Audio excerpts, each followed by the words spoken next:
Sahabat Oase Rohani Katolik yang terkasih dimanapun Anda berada, apa kabar Anda semua? Semoga Anda tetap sehat, tetap penuh semangat, dan senantiasa mensyukuri anugerah yang sudah Tuhan berikan. Dan hendaknya dalam setiap perbuatan, apa yang Anda lakukan mencerminkan kasih Tuhan. Santo Siprianus mengatakan, Tuhan mengajar kita berdoa, tidak hanya dengan perkataan, tetapi juga dengan perbuatan. Sahabat Oase Rohani Katolik yang terkasih, senang sekali saya, Bernadette Esther, bisa kembali hadir dan menyapa Anda dalam acara Oase Rohani Katolik edisi hari ini dalam Pekan Biasa ke-10. Kita akan mendengarkan bacaan pertama Raja-Raja, juga dari Injil Suci menurut Matius. Kita juga akan mendengarkan renungan yang akan dibawakan oleh Romo Alfonsus Setio Gunawan PR. Mari kita sapa Romo Gunawan lebih dulu. Apa kabar Romo Gunawan? Penuh semangat, sehat walafiat, Tuhan berkati. Ya, terima kasih atas kesetiaan dan komitmen Romo Gunawan untuk selalu hadir dalam ORK, menyapa dan meneguhkan iman para pendengar setia dan pemirsa setia Oase Rohani Katolik. Terima kasih Mbak Bernadette Esther. Kita mulai dengan doa yang dipimpin Romo Gunawan ya. Monggo Romo. Dalam nama Bapa dan Putra dan Roh Kudus. Amin. Tuhan yang makasih, pada kesempatan hari ini kami kembali datang kepadamu. Kami dikuatkan dengan apa yang pernah dikatakan oleh Santo Siprianus, bahwa Tuhan mengajar kita berdoa tidak hanya dengan perkataan, tapi dengan perbuatan. Itulah yang juga menjadi ciri khas iman kita sebagai umat Kristiani. Iman tanpa perbuatan adalah iman yang mati. Maka kami bersyukur kepadamu karena Engkau telah mengajari kami untuk menjadi umat yang beriman teguh, menjadi umat yang semakin hari semakin tambah dalam keyakinan yang juga harus kami ungkapkan dalam perbuatan nyata. Maka berkatilah kami ya Tuhan pada hari ini. Semoga kami dapat merenungkan firman-Mu dan boleh mengatrapkannya, mengaplikasikannya dalam hidup yang nyata. Sehingga iman kami tidak mati, tetapi iman kami tetap hidup dan semakin hidup dan boleh menjadi kesaksian bagi sesama kami. Di dalam nama Kristus Tuhan kami berdoa kepadamu. Amin. Dalam nama Bapa, Putra dan Roh Kudus. Amin. Sahabat Oase Rohani Katolik yang terkasih, antifon pembuka, aku akan mempersembahkan kurban syukur kepadamu dan akan menyerukan namamu, ya Tuhan. Bacaan dari kitab pertama Raja-Raja, bab 19, ayat 9a, dilanjutkan ayat 11 sampai 16. Sekali peristiwa, tibalah Elia di Gunung Horeb, Gunung Allah. Maka bersabdalah Tuhan kepadanya, Hai Elia, keluarlah dan berdirilah di atas gunung, di hadapan Tuhan. Lalu Tuhan lewat. Angin besar dan kuat membelah gunung-gunung dan memecahkan bukit-bukit batu mendahului Tuhan. Namun Tuhan tidak berada dalam angin itu. Dan sesudah angin itu datanglah gempa. Namun dalam gempa pun Tuhan tak ada. Sesudah gempa menyusullah api. Namun Tuhan juga tidak berada di dalam api itu. Api disusul bunyi angin sepoi-sepoi biasa. Mendengar itu, segeralah Elia menyelubungi wajahnya dengan jubah, lalu keluar dan berdiri di depan pintu gua. Maka terdengarlah suara yang berbunyi, Apakah kerjamu di sini, hai Elia? Jawabnya, Aku bekerja segiat-giatnya bagi Tuhan, Allah semesta alam. Karena orang Israel telah meninggalkan perjanjianmu. Mereka telah meruntuhkan mezbah-mezbahmu dan membunuh nabi-nabimu dengan pedang. Hanya aku seorang dirilah yang masih hidup, dan mereka ingin mencabut nyawaku. Maka bersabdalah Tuhan kepadanya, Pergilah, Kembalilah ke jalan yang sama melalui padang gurun ke Damsyik. Sesampainya di sana, engkau harus mengurapi Hazael menjadi raja atas Aram. Juga Yehu, cucu Nimsi, haruslah kau urapi menjadi raja atas Israel. Dan Elisa bin Safat dari Abel Mehola harus kau urapi menjadi nabi menggantikan engkau. Demikianlah sabda Tuhan. Syukur kepada Allah. Mazmur tanggapan dengan refren, wajahmu kucari ya Tuhan. Wajahmu kucari ya Tuhan. Dengarlah ya Tuhan seruan yang kusampaikan. Kasihanilah aku dan jawablah aku. Wajahmu kucari seturut ya firman-Mu, carilah wajahku. Wajahmu kucari ya Tuhan. Wajahmu kucari ya Tuhan, maka janganlah menyembunyikan wajahmu daripadaku. Janganlah menolak hamba-Mu ini dengan murka. Engkaulah pertolonganku ya Allah, penyelamatku. Wajahmu kucari ya Tuhan. Sungguh, aku percaya akan melihat kebaikan Tuhan di negeri orang-orang yang hidup. Nantikanlah Tuhan, kuatkanlah dan teguhkanlah hatimu. Ya, nantikanlah Tuhan. Wajahmu kucari ya Tuhan.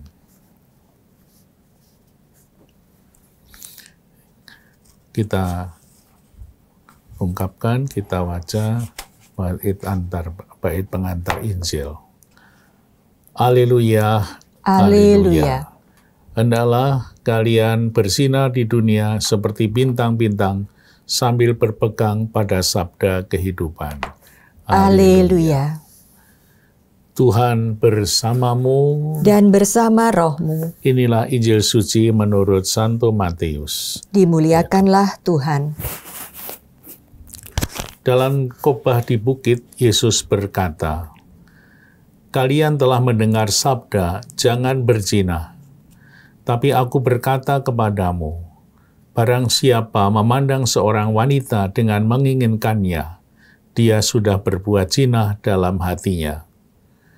Maka jika matamu yang kanan menyesatkan dikau, cungkelah dan buanglah, karena lebih baik bagimu satu anggota badanmu binasa daripada badanmu seutuhnya dicampakkan ke dalam neraka. Dan jika tangan kananmu menyesatkan dikau, penggalah dan buanglah, karena lebih baik bagimu satu anggota badanmu binasa daripada dengan badanmu seutuhnya masuk neraka." Telah disabdakan juga, barang siapa menceraikan istrinya harus memberi surat cerai kepadanya. Tapi aku berkata kepadamu, barang siapa menceraikan istrinya, kecuali karena zina, dia membuat istrinya berzina. Dan barang siapa kawin dengan wanita yang diceraikan, dia pun berbuat zina. Demikianlah sabda Tuhan. Terpujilah Kristus. Ya, Romo Gunawan, dari kitab pertama Raja-Raja, kita mendengar bahwa Allah menampakkan diri bukan dengan cara-cara yang luar biasa dan menggelegar, melainkan dengan angin sepoi-sepoi biasa. Romo, dari bacaan pertama Raja-Raja ini, inspirasi apa yang hendak Romo bagikan kepada kami? Ya, kalau kita melihat sejarah dari kitab Perjanjian Lama, ketika orang-orang Israel berjalan di padang gurun, kehadiran Allah yang menyertai mereka dalam perjalanan senantiasa diungkapkan dengan tanda-tanda yang ada di langit, yang ada di bumi, dan macam-macam itu. Jadi berbagai macam cara Tuhan mau menampilkan kehadirannya. Kadang-kadang dengan keras, kadang-kadang dengan lembut, kadang-kadang dengan berbagai macam cara. Itulah yang dihayati oleh umat Israel pada saat itu. Karena mereka masih mempunyai penghayatan tentang Allah yang hadir, Allah yang satu, Allah yang senantiasa menyertai mereka. Bagaimana mereka merasa disertai oleh Tuhan, didampingi oleh Allah, Mereka membaca tanda-tanda zaman juga. Oh, ada angin, ini Tuhan mau berbicara. Oh, ada halilintar yang diceritakan di sini dengan angin sepoi-poi. Mungkin ada sesuatu yang mau dipesankan oleh Tuhan kepada Nabi Elia yang saat itu sedang beristirahat, mau pergi kemana, karena dia sedang terancam. Betul. Ya, semua orang yang ada di sekitarnya, khususnya orang-orang yang waktu itu merasa dikalahkan dengan pertandingan yang besar. Ya. Kalau kita baca teks sebelumnya di bab 18, kan ada 450 boleh dikatakan pengikut Dewa Baal itu dihancurkan. Pasti mereka tidak hanya diam, tidak mau diam saja, tetapi Elia yang merasa terancam akhirnya pergi ke Gunung Horeb. Ya, inilah Gunung Horeb, yaitu Gunung Sinai. Sama. Bagi orang Israel, Gunung Sinai menjadi gunung yang suci. Sehingga disitulah pengalaman Musa ketika berada di Gunung Sinai, dia berjumpa dengan Tuhan, berbicara dengan Tuhan, dan bahkan Tuhan memberikan pesan-pesan yang sangat vital, yang menjadi pegangan bagi orang-orang Israel yang sedang berkemah di Gunung Sinai menuju ke Yerusalem, tanah yang terjanji. Nah, di sini pengalaman Musa rupa-rupanya juga dialami oleh. Waktu itu diceritakan bahwa Elia akan tinggal di Gunung Karmel. Ya, waktu itu pertandingannya di Gunung Karmel. Kalau kita lihat jaraknya, itu dari Gunung Karmel sampai Gunung Sinai, Gunung Horeb, itu jauh. Luar biasa.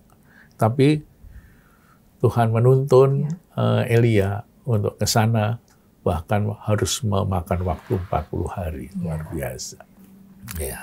Ya, Romo, tadi Romo Gunawan mengatakan bahwa banyak tanda-tanda yang menunjukkan kehadiran Tuhan. Dengan cara yang keras maupun dengan cara yang lembut. Tampaknya Elia ini memiliki hati yang sangat peka ya Romo. Ketika ada angin besar, dia tahu bahwa Tuhan tidak ada di situ. Demikian juga ketika ada gempa. Lalu kemudian ketika ada api, beliau juga tahu, Nabi Elia juga tahu bahwa tidak ada Tuhan di situ. Tetapi ketika ada bunyi angin sepoi-sepoi biasa, Elia menyelubungi wajahnya karena tahu Tuhan akan hadir. Nah, kita ini Romo Gunawan kadang-kadang juga mengira bahwa Tuhan itu hadir dalam dan mencari Tuhan dalam suatu peristiwa yang spektakuler. Lupa dan tidak menganggap peristiwa-peristiwa biasa menurut kita. Di dalam perayaan-perayaan gereja kayaknya juga seperti itu, Mbak. Begitu. Kadang-kadang kita melihat perayaan gereja begitu besar, kita rayakan secara besar-besaran seperti hari Paskah dan Natal. Tetapi kita juga mau diajak untuk bisa menghayati kehadiran Tuhan dan cinta Tuhan dalam hal-hal yang biasa-biasa. Itulah yang kelebihan kita, bahwa kita manusia bisa merasakan kehadiran dan cinta Tuhan dengan peristiwa-peristiwa yang biasa. Mungkin Tuhan mau berbicara dengan hal-hal yang biasa. Ketika saya berjalan kaki ketemu seseorang yang lemah lembut, oh Tuhan mengingatkan saya untuk berbuat kasih kepadanya. Bukan sesuatu yang spektakuler. Ya, jadi kita bisa menjadi peka terhadap peristiwa-peristiwa hidup seperti itu. Berarti Romo, kita harus memiliki kemampuan untuk berkontemplasi, Romo. Ya, bisa dilatih. Bisa dilatih. Dan mulainya dari mana, Romo, untuk melakukan itu? Ya, mempunyai dari niat suci kita. Ya, kalau kita punya niat dan bisa melatih diri, pasti nanti akan semakin peka menyampaikan gelombang Tuhan dan gelombang manusia. Dan rupa-rupanya Elia dipanggil untuk ke Gunung Horeb. Karena apa?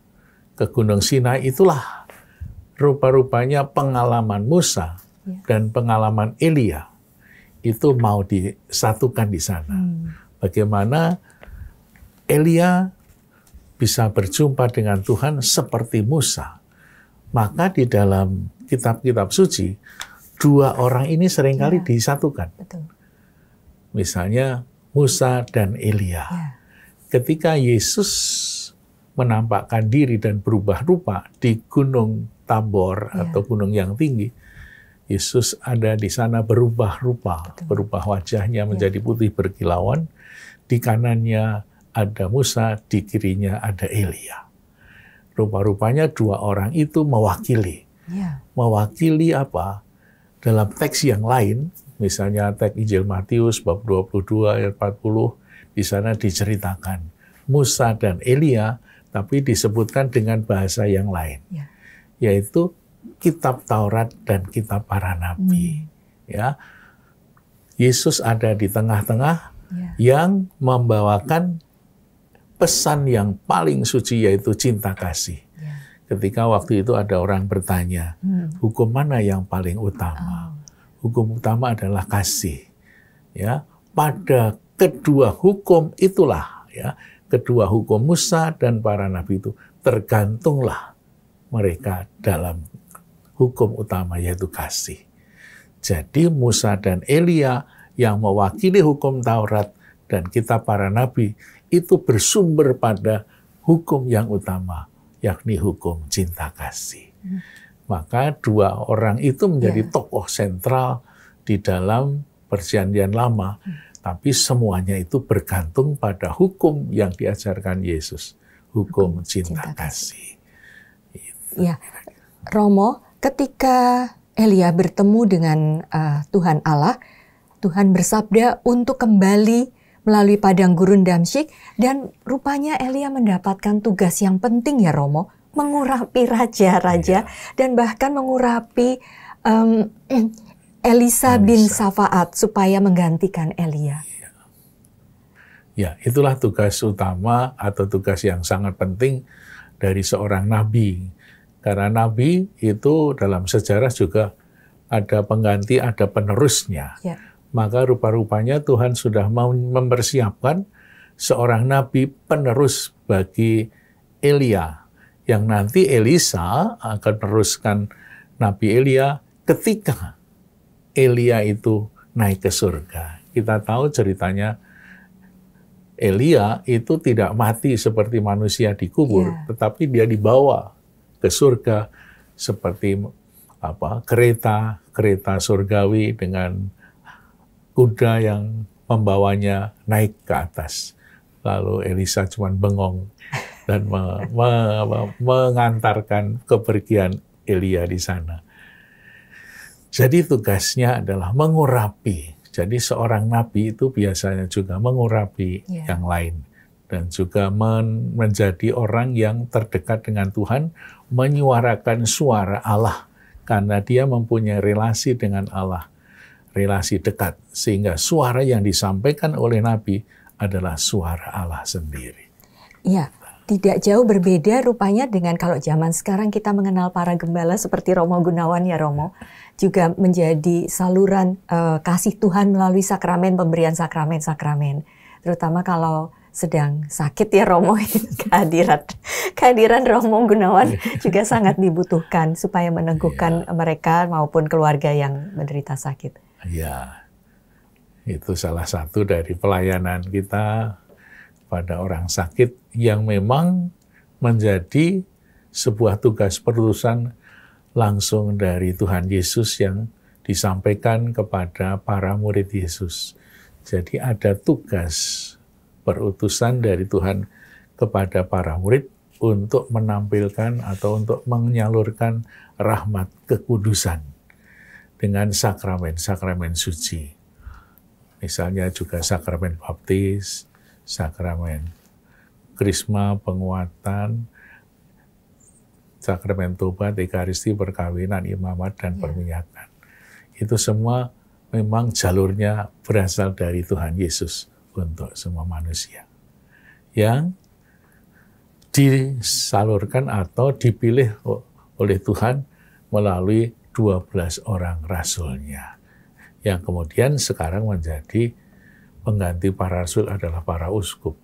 Ada kolegialitas para uskup sebagai pengganti atau penerus dari 12 rasul. Rasul yang utama adalah Petrus menjadi pengganti Paus. Paus itu menggantikan Petrus, Ya. dan para uskup menggantikan para rasul. Ya, baik Romo. Kembali sedikit Romo kepada pertemuan Elia dengan Tuhan yang melalui angin sepoi-sepoi biasa. Tadi Romo Gunawan juga sudah menjelaskan bahwa kalau saya bertemu dengan orang yang baik hati, orang yang lembut, artinya juga saya harus diingatkan untuk juga bersikap. Nah Romo, kita juga diminta untuk peka ya Romo, supaya kita juga bisa menjadi saksi Kristus itu. Ya. Jadi kita semua di dalam pelayanan dimanapun juga, kita akan bertemu dengan berbagai macam orang. Dan kita mau mencoba melihat bahwa orang lain tuh mempunyai niat yang suci, niat yang baik juga. Ya. Maka apa yang ada di dalam batin kita adalah bahwa kita berpikir positif seperti Tuhan Yesus. Kalau kita berpikir positif, kita akan bisa melihat hati manusia, hati orang lain, bahwa di sana Tuhan itu berbicara melalui teman-teman kita. Kadang-kadang ada peristiwa-peristiwa yang tak terduga, yang ada di depan mata kita. Misalnya ada orang yang begitu peka membantu orang lain yang kesengsara, membantu orang yang sedang penderita, menolong mereka yang, mungkin untuk banyak orang, rasanya jijik misalnya saja. Seperti misalnya kita melihat Ibu Teresa dari Kalkuta, itu luar biasa ya. Dia bisa begitu mudah menggendong orang yang mungkin borokan, mungkin luka-lukanya kayak gitu, berdarah, tapi dia seolah-olah tidak ada apa-apanya. Pernah dia mengatakan, ketika saya menggendong orang-orang seperti itu, rasanya menggendong Tuhan Yesus sendiri. Maka hal-hal seperti itu yang kita jumpai dapat menjadikan kita peka bahwa Tuhan ada di sini, Tuhan ada di sana, seperti yang disabdakan dalam Injil. Apa yang kau perbuat terhadap salah seorang yang menderita, itu kau perbuat padaku. Ya. Maka kalau itu digali terus-menerus, kepekaan itu, saya bisa berjumpa dengan Tuhan dalam peristiwa-peristiwa yang biasa-biasa saja. Maka saya bertemu sama Bu Bernadette Esther, juga bertemu dengan Tuhan ini. Saya itu Romo yang merasa begitu. Baik Romo Gunawan, sahabat oase rohani Katolik yang terkasih, mari kita jeda sejenak untuk mengendapkan apa saja yang sudah Romo Gunawan katakan tadi. Apakah diri kita juga mampu menjadi peka dan merasakan kehadiran Tuhan dalam peristiwa hidup sehari-hari. Kita jeda sesaat, dan sesudah jeda kita akan kembali dalam perbincangan rohani dari Injil menurut Matius. Tetaplah bersama kami.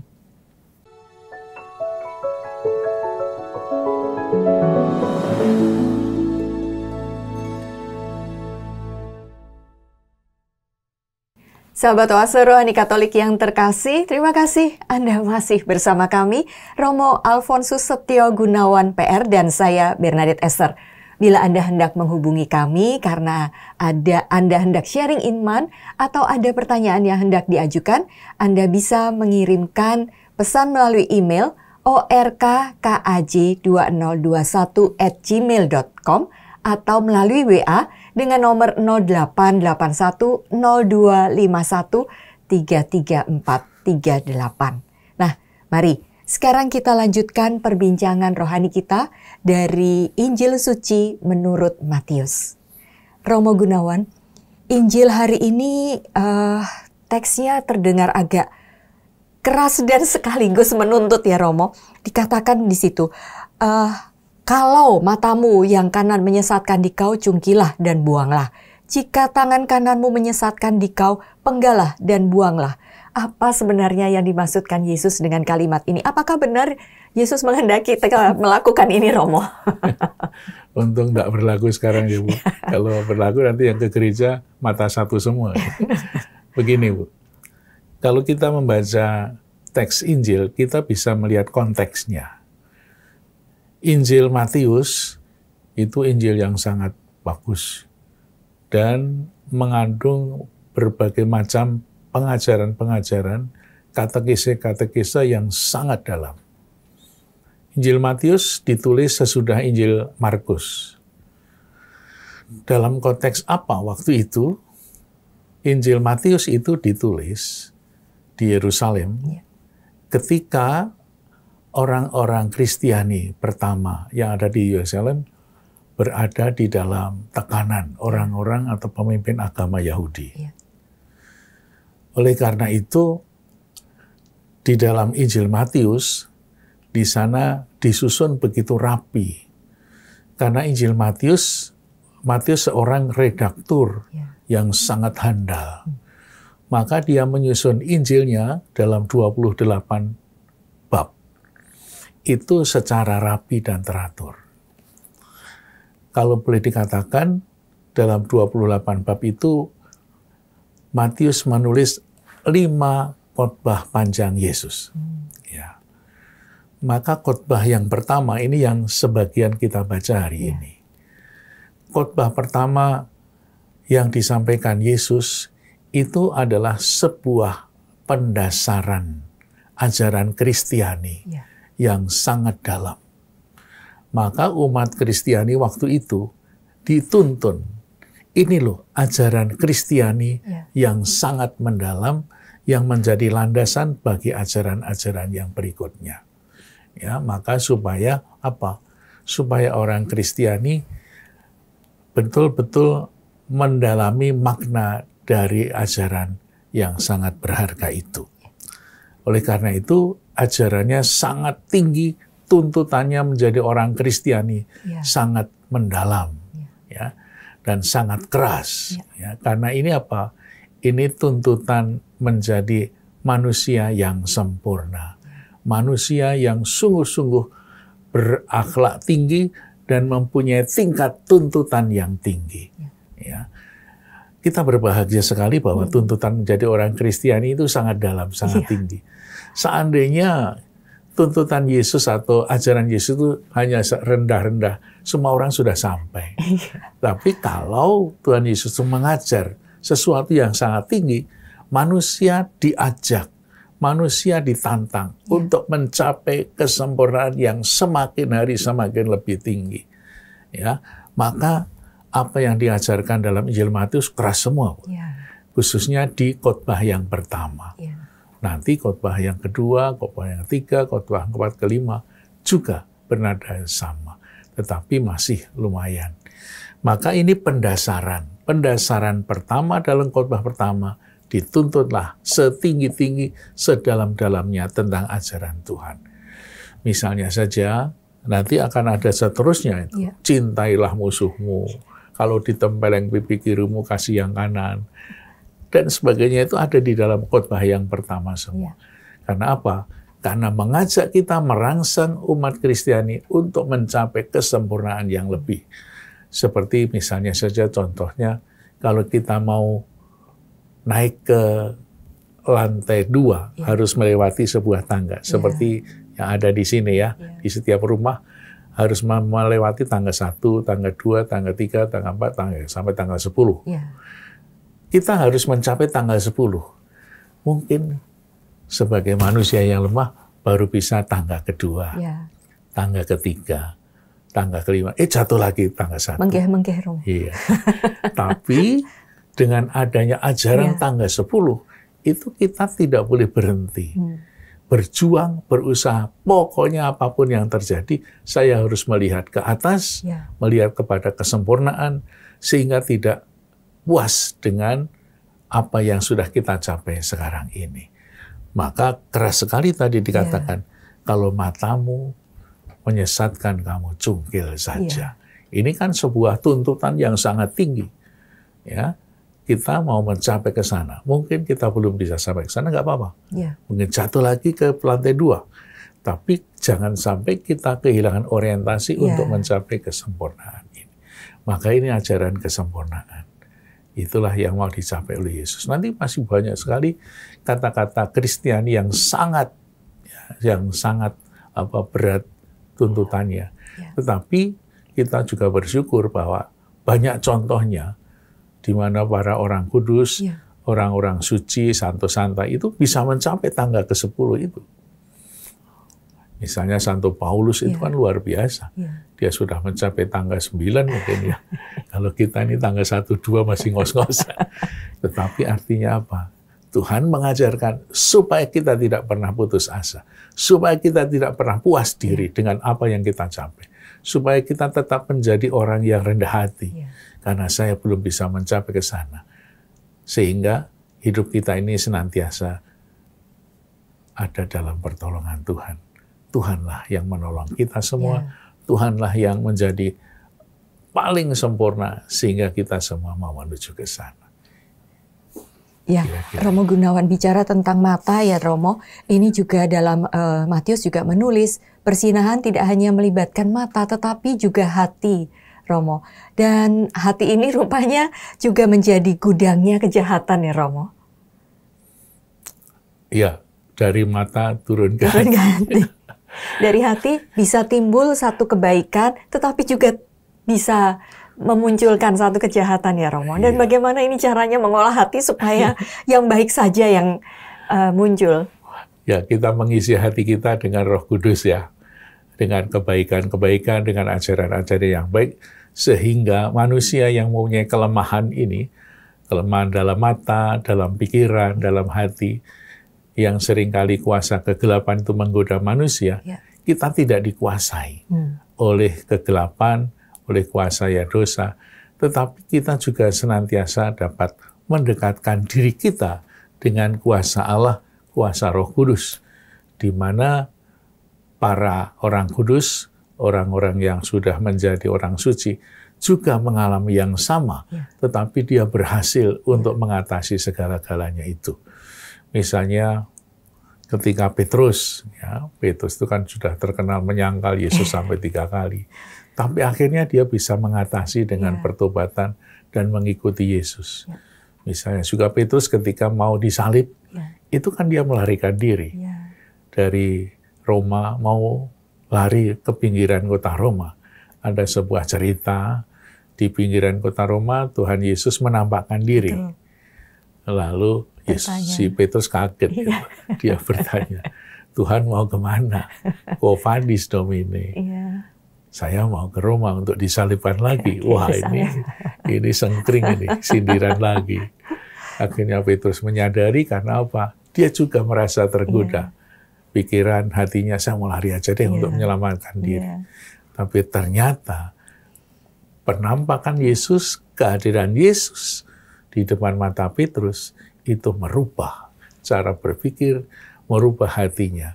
Saya pernah berjanji setia kepada Kristus dan mau mati bersama Yesus. Dan dengan penampakan itulah Petrus kembali ke Roma untuk disalibkan. Mungkin kita juga kadang-kadang merasa seperti itu. Dalam peristiwa-peristiwa suci, peristiwa yang biasa, kita diingatkan oleh Tuhan dengan berbagai macam nasihat atau peristiwa-peristiwa sehingga kita kembali ke jalan Kristiani yang baik. Nah, itulah pengalaman iman kita. Iya, Romo bicara tentang kesetiaan ini juga rupanya dalam Matius juga ditegaskan tentang kesetiaan antara relasi suami istri ya Romo. Iya. Dan ini kerap kali juga menjadi salah satu yang disampaikan ketika ada pembelajaran pembangunan rumah tangga. Ketika orang sedang mempersiapkan diri untuk membangun rumah tangga. Iya, inilah kelemahan manusia juga ya. Tetapi yang penting bahwa ketika kita menyadari atau saudara-saudara kita menyadari bahwa itu adalah jalan yang keliru, jalan yang tidak benar, kita harus berani untuk meninggalkan dan menuju kepada sesuatu yang baru. Jatuh bukan sesuatu yang jelek, tetapi yang baik adalah berani bangkit dari kejatuhan. Tapi kalau kita jatuh tidak pernah bangkit, itu semua akan hancur. Maka ada orang mengatakan, kehebatan seseorang bukan karena tidak pernah gagal, tidak pernah jatuh, tetapi berani bangkit setiap kali dia jatuh. Itulah kehebatan dan kejayaan manusia. Saya juga ingin menegaskan tadi Romo meminta kita untuk mohon kepada Roh Kudus agar kita bisa memampukan kita untuk hidup dan setia sesuai dengan ajaran yang Tuhan minta supaya kita semua bisa akhirnya menikmati kehidupan kekal sejati bersama Allah Bapa ya Romo. Ya. Tuntunan Roh Kudus kita butuhkan. Jangan lupa memohonkan hal itu. Baik, sahabat Oase Rohani Katolik yang terkasih, kita sudah berada di penghujung acara. Kita akan menutup acara pada hari ini dengan doa penutup dan berkat Allah melalui Romo Gunawan. Monggo Romo. Marilah kita berdoa dan mohon berkat Tuhan. Dalam nama Bapa dan Putra dan Roh Kudus. Amin. Allah yang Maha Kasih, melalui Tuhan Yesus, melalui gereja, dan melalui persaudaraan kami semakin mengenal Engkau dengan lebih baik, mengenal kehendak-Mu yang suci melalui peristiwa-peristiwa hidup kami. Kami bersyukur kepadamu karena hari ini kami boleh belajar dari sebagian kecil dari firman-Mu yang memberikan hidup baru kepada kami. Semoga apa yang boleh kami renungkan hari ini memberikan buah-buah yang indah, memberikan semangat baru kepada kami untuk tetap setia mengikuti Engkau dan semakin sempurna dalam mengenal Engkau dan mewartakan sabda-Mu, sehingga kami boleh menjadi saksi-Mu di tengah-tengah pergulatan hidup yang seringkali tidak mudah. Berkatilah kami semua ya Tuhan, umat-Mu, agar tetap setia kepada-Mu sampai akhir, karena Engkau-lah Tuhan dan Juru Selamat kami, Engkau yang hidup dan berkuasa sepanjang segala masa. Amin. Semoga kita semua diberkati oleh Allah yang Maha Kuasa, dalam nama Bapa dan Putra dan Roh Kudus. Amin. Amin. Matur nuwun sangat Romo. Terima kasih. Sahabat Oase Rohani Katolik yang terkasih, dengan demikian usai sudah acara kita pada hari ini. Selamat melanjutkan aktivitas Anda. Sampai jumpa pada acara Oase Rohani Katolik edisi berikutnya.